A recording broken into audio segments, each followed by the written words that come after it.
Hello friends, मैं लक्की Kumar LN के class में आपका स्वागत है। आज इस वीडियो में हम आपको मानव श्वसन तंत्र की क्रियाविधि बताने वाले हैं। तो वीडियो को स्किप मत कीजिएगा, वीडियो को शुरू से अंत तक देखिएगा। तो चलिए स्टार्ट करते हैं। मानव श्वसन तंत्र की क्रियाविधि। मानव श्वसन तंत्र की क्रियाविधि निम्नलिखित चरणों में पूरी होती है। कौन कौन से हैं? तो पहला है अंत श्वसन या निश्वसन, दूसरा है बाह्य श्वसन या उच्च श्वसन, तीसरा है गैस विनिमय, चौथा है गैसों का परिवहन। ठीक है, चलिए आगे देखते हैं। अब पहला देखिए, अंत श्वसन या निश्वसन। वातावरण की वायु को फेफड़े में प्रवेश करना निश्वसन कहलाता है। जब हम सांस लेते हैं तो सांस जो है फेफड़े में प्रवेश करता है, उसे हम क्या कहते हैं? निश्वसन कहते हैं। ठीक है। डायफ्राम नीचे की ओर संकुचित होता है। जब सांस लेते हैं तो क्या होता है? डायफ्राम जो है नीचे की ओर संकुचित होता है, सीने की पसलियां फैलती है और पेट की पेशियां सिकुड़ती है। ये सब सांस लेने पर ऐसा होता है, जिससे बच गुहा का आयतन बढ़ जाता है। इससे बाहर की वायुमंडलीय दाब की अपेक्षा बच का वायु दाब कम हो जाता है। ठीक है। जिसे पूरा करने के लिए वायुमंडल की हवा नाक और ब्रोंक्स से होती हुई कुपिकाओं में प्रवेश कर जाती है और दोनों फेफड़े हवा से भर जाते हैं। अब यहाँ देखिए, ये जो ब्रोंक्स है, ब्रोंक्स दो होते हैं, दोनों ब्रोंक्स एक एक फेफड़े से लगे होते हैं। ठीक है। ये जो ब्रोंक्स है आगे जाके विभिन्न शाखाओं में बढ़ जाते हैं, जिसे हम क्या कहते हैं? ब्रोंक्यूल कहते हैं। ब्रोंक्यूल पतली भित्ति वाली कुपिकाओं में खुलते हैं। कुपिकाओं की संख्या कितनी होती है? तो 700 होती है। ठीक है। जब हम सांस लेते हैं तो सांस जो है ब्रोंक्स से होते हुए कुपिकाओं में जाती है और इस तरह क्या होता है?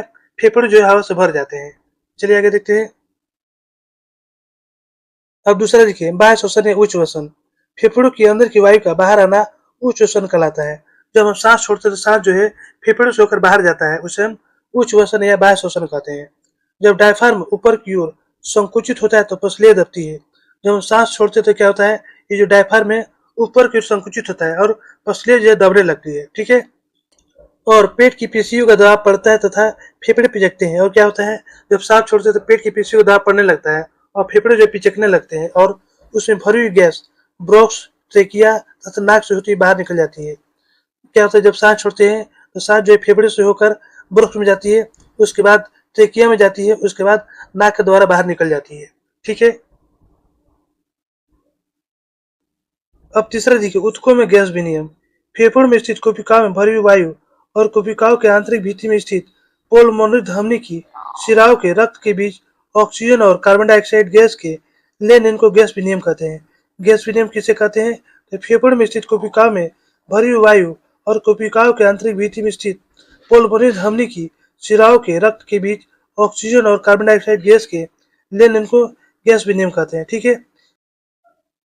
विसरण क्रिया द्वारा कोशिका में भरी वायु ऑक्सीजन रक्त में चली जाती है। जब विसरण क्रिया होता है तो क्या होता है?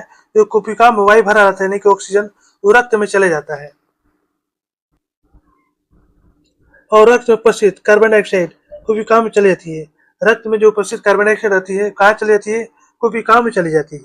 जब फेफड़े पर दबाव पड़ता है तब कोशिका में भरी हुई दूषित वायु बाहर निकल जाती है। जब फेफड़े पर दबाव पड़ता है तो क्या होता है? जो कोशिका में जो कार्बन डाइऑक्साइड है वो बाहर निकल जाती है। ठीक है। अब चौथा देखिए, गैस का परिवहन।